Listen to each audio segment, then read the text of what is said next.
Hi, welcome to this week's episode of Fayetteville Public Library's Preschool Storytime.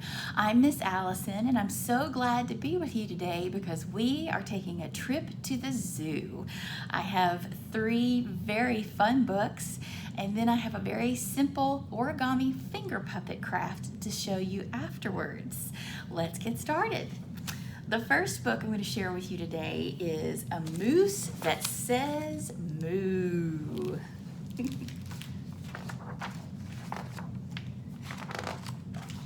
If I were allowed to invent my own zoo, the first thing I'd have is a moose that said moo. Next would come sharks that would read book after book. I think the one up there in the top corner is actually eating the book. And the ox would serve eggs as a short order cook. And there's a goose acting as a waitress. The bears would drive cars. The skunks would jump rope. The sheep would take baths full of bubbles and soap. See the bears in the cars? And then look at there where the sheep's taking the bath. She's in a bird bath. And then there's a bathtub.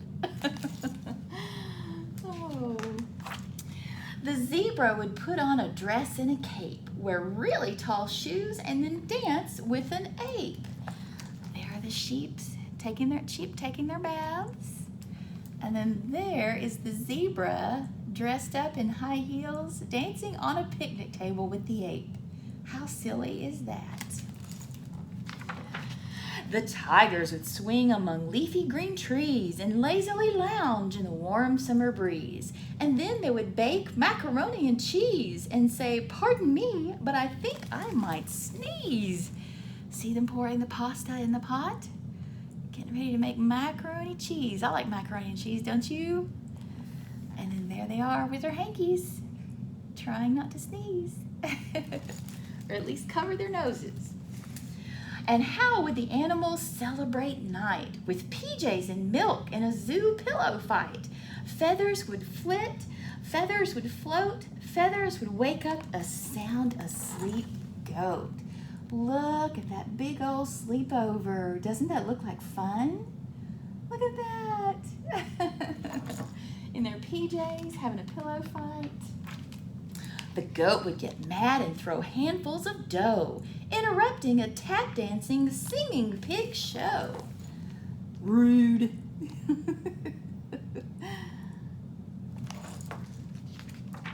The pigs, quite surprised at this turn of events, would scamper and squeal and knock over a fence. The fence would crash into an all-duck jazz band, and this is where things would get way out of hand. You see how they're set up in the little vegetable garden? Oh, there goes the pig crashing through the fence. Oh, and one's crashing through a drum down there. The goose would spill juice. The snakes would all yelp. The cheetah would pick up the phone and say, "Help!" Pandemonium. Otters would oink. Chipmunks would chirp. Rabbits would ribbit and hiccup and burp. Oh my. Get close up of the bunny rabbits. The turtle would trip and land in a pie while trying to calm a hysterical fly. Oh, there he goes, getting ready to crash into the pie. Oh no, I bet it's an apple pie too. Fish would grab crayons and draw squiggly lines. Now that'd be pretty neat. To go to an aquarium part, the aquarium part of the zoo and watch the fish draw with crayons. Groundhogs would rally and wave protest signs. They want their fair share of the pie. Look at the bear chowing down. Looking around, I would quickly assess. This zoo I grew was a zoo-rific mess. So poof, I'd take back the juice from the goose, the dough from the goat, the moo from the moose, and knowing that everything needed to change, I'd fix all the other things silly and strange. And then I'd vow never to do that again. until I considered a juggling hen. Now, where do you see jugglers? The circus. Oops, looks like she's considering getting into a circus next. How do you think that's going to go? All right, I love that silliness. This one's a real sweet book. This is called The Way to the Zoo.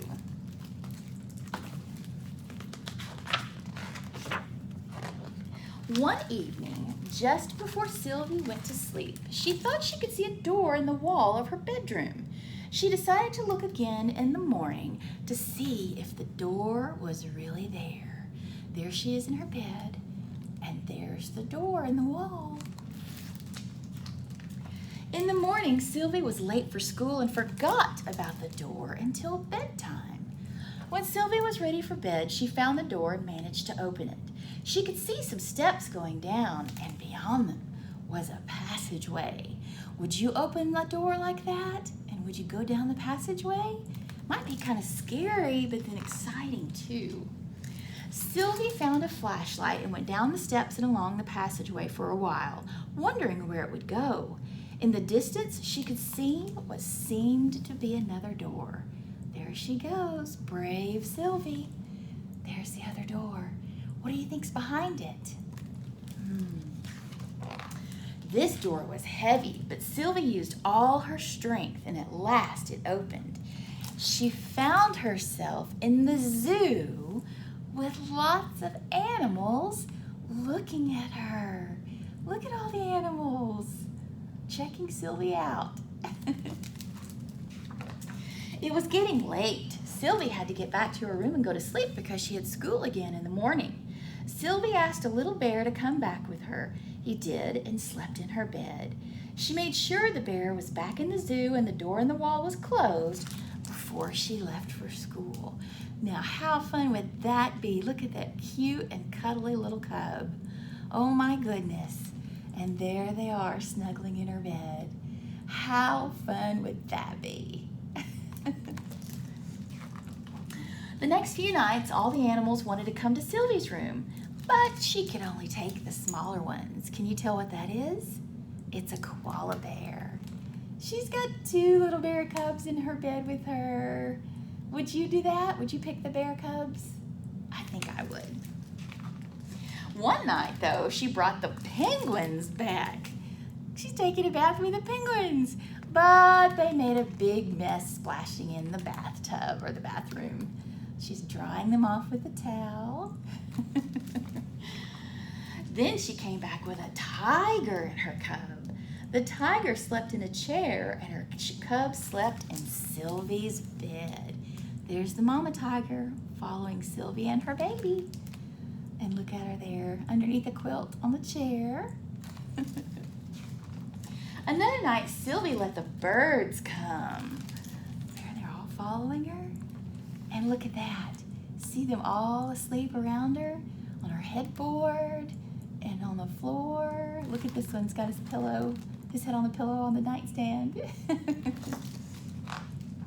Sylvie had to ask some animals to go back to the zoo because they stole things. Of course, we're talking about a monkey. Or were too smelly to have in her room. Now, I'm not sure what kind of animal that is. Can you tell? Just not quite sure, but I guess it's kind of stinky.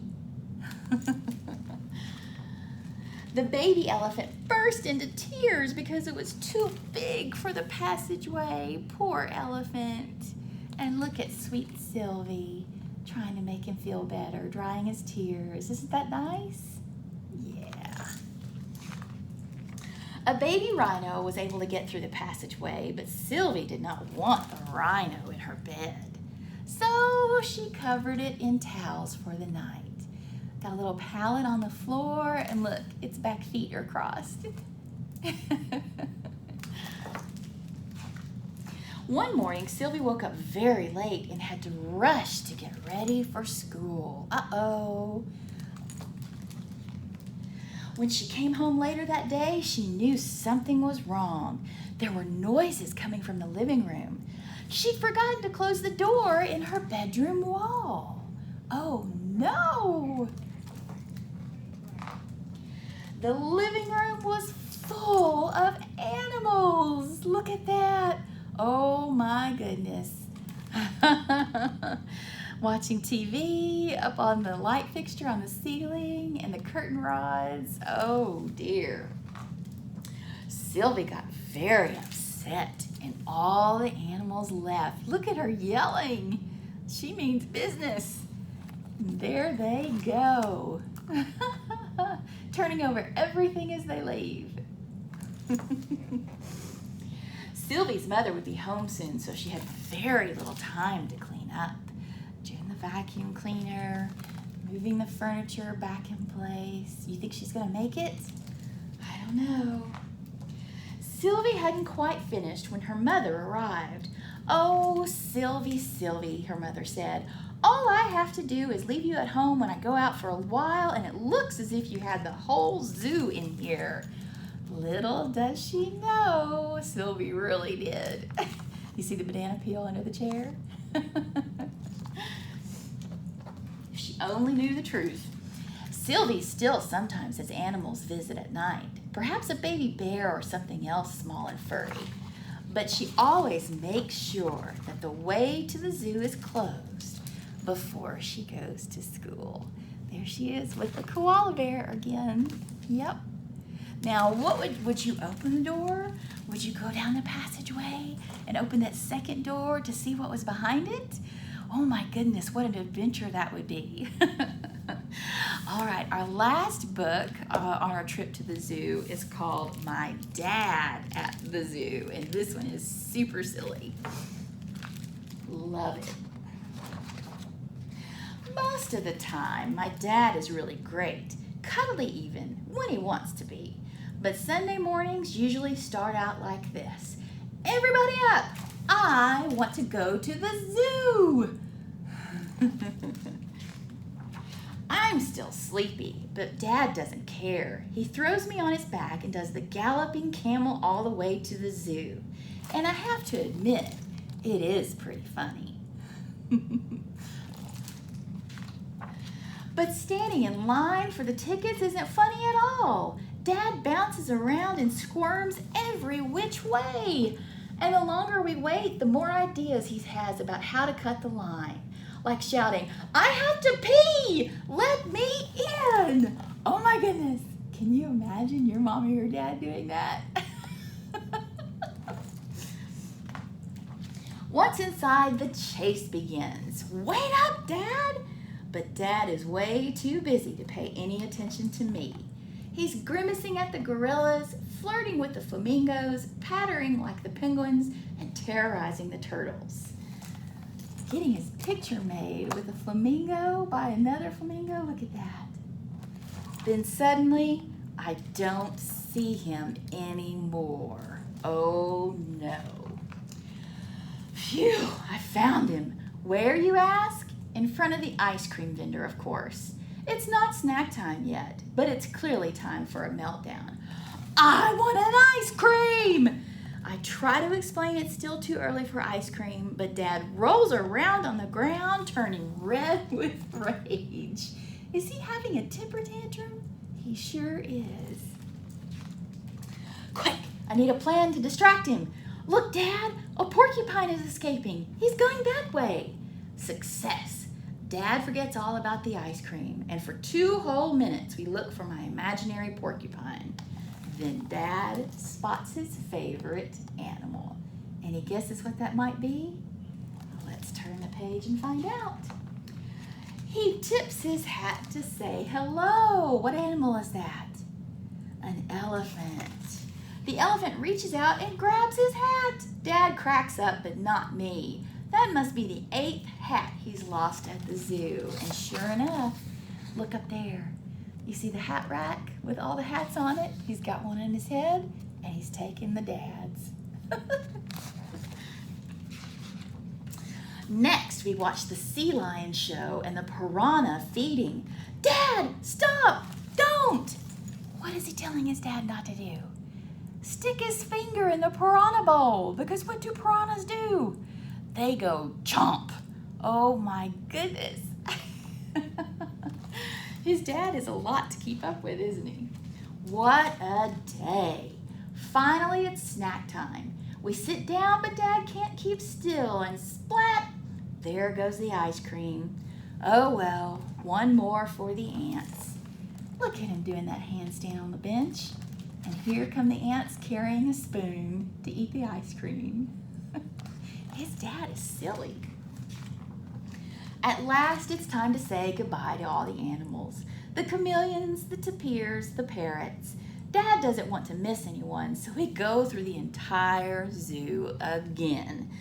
I am exhausted, but the worst is still to come, the souvenir shop.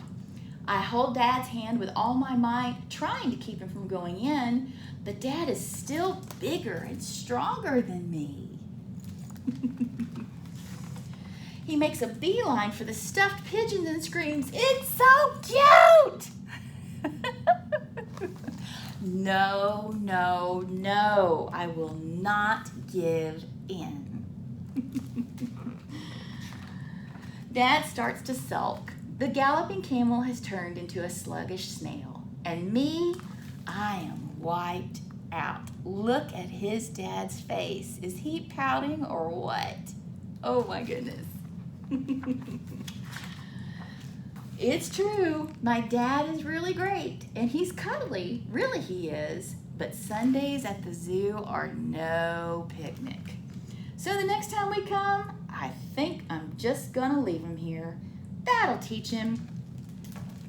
See him monkeying around with the monkeys? The son says, "See ya, Dad." I don't think he's gonna be too upset at being left at the zoo. I think that's what he wants. Can you imagine your mom or your dad being that silly? Oh my goodness.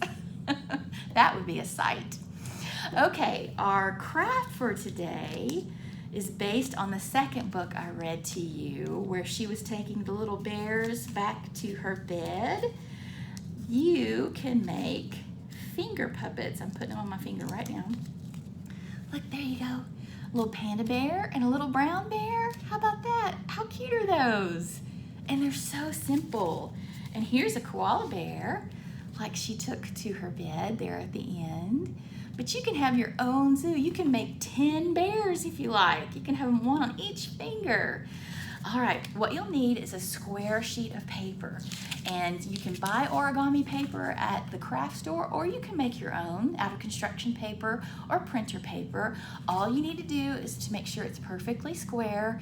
This is 5 by 5 inches, and it's probably just about the right size to make a finger puppet for you. If you want to go even smaller, probably 4 by 4 would work well also, okay? So you can just measure it with a ruler and cut it to make sure it's perfectly square at 5 by 5 inches. You're going to fold 2 of the corners together, and I'm going to make a few of these so you can see how it works, okay? Open it back up. There you see one crease, and you're going to put the other corners together and make another crease. Oops, I already did that way. Let's try it. Here we go. There. Okay. All right, you see how you have those creases? Then what you're going to do is you're going to bend one point down, see that? And you'll bend the other point down, and we are almost there. Okay, now take those same points and you're going to turn them back up, okay? And there's the other one. Make sure I have them even, so I'm going to look at them and then turn them back to you. All right, that's how it's supposed to be looking so far. Then turn the front edge up as far as you possibly can, okay, and crease it. And then you're going to take the back edge and fold it up as far as you possibly can.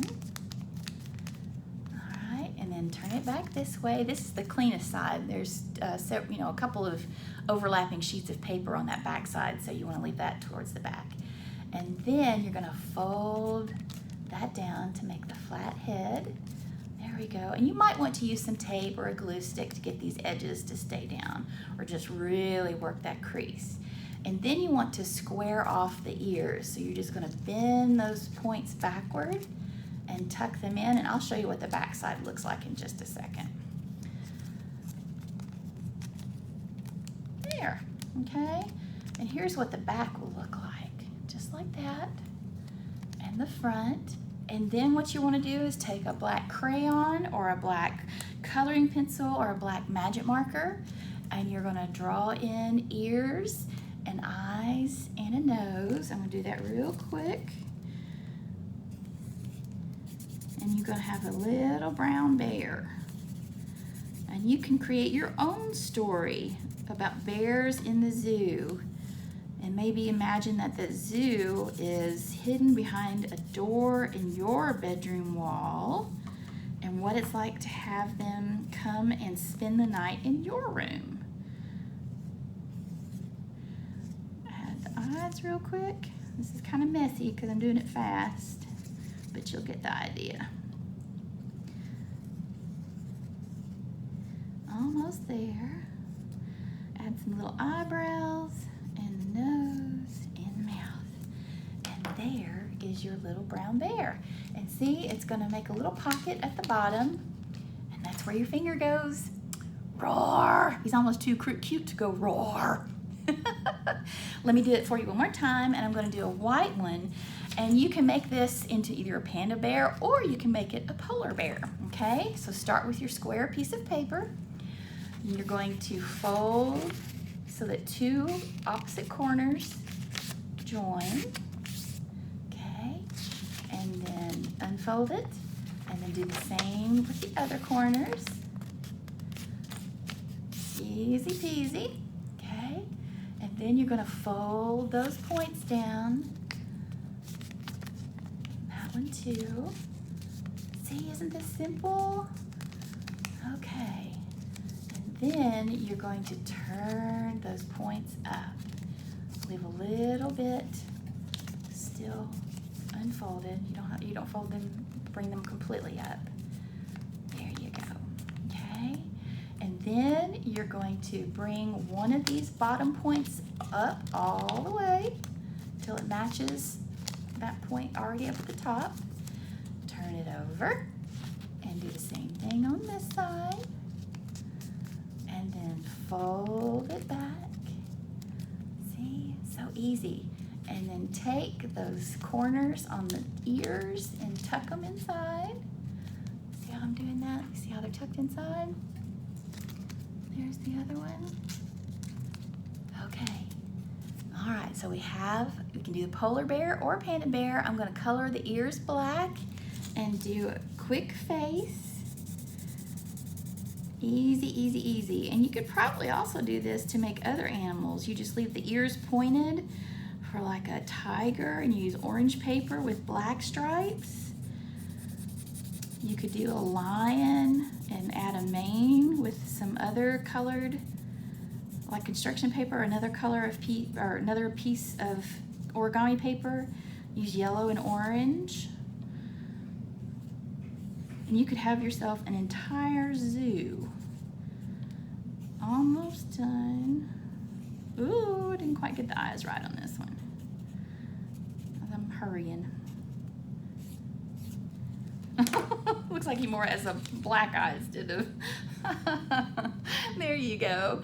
And you just put your finger in the little pocket at the bottom, and you've got an origami finger puppet. And you can have your own zoo. You can make as many as you want and have fun playing with them.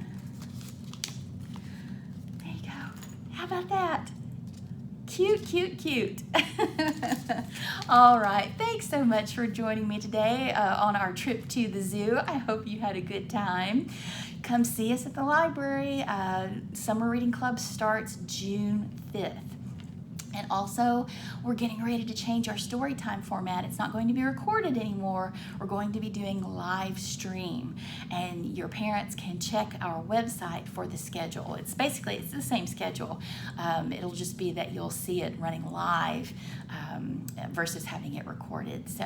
But come see us this summer. Check out a bunch of fun books, especially these and other silly books about the zoo, and we will look forward to seeing you then.